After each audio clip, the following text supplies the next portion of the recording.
Now, about that time, Herod the king made cruel attacks on the Christians, and he put James, the brother of John, to death with the sword. And when he saw that this was pleasing to the Jews, he went on to take Peter in addition. This was at the time of the feast of unleavened bread.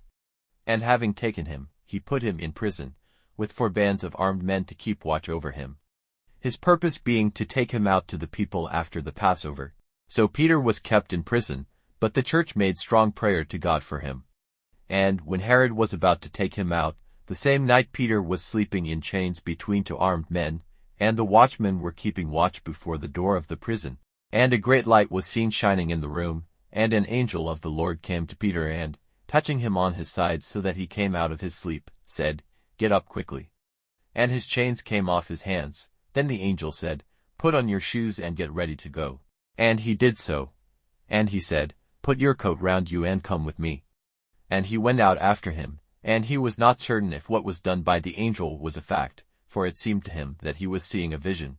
And when they had gone past the first and second watchmen, they came to the iron door into the town, which came open by itself, and they went out and down one street. And then the angel went away. And when Peter came to his senses, he said, "Now, truly, I am certain that the Lord has sent his angel and taken me out of the hands of Herod, against all the hopes of the Jews."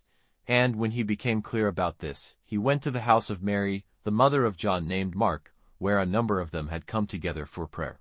And he gave a blow on the door, and a young girl came to it, named Rhoda, and hearing the voice of Peter, in her joy she went running, without opening the door, to say that Peter was outside.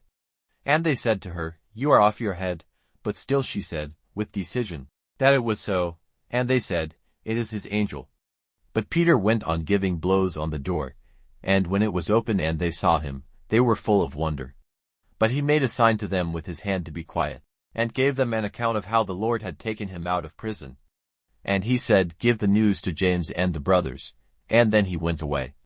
Now when it was day, the armed men were greatly troubled about what had become of Peter, and Herod, when he sent for him, and he was not there, after questioning the watchmen, gave orders that they were to be put to death.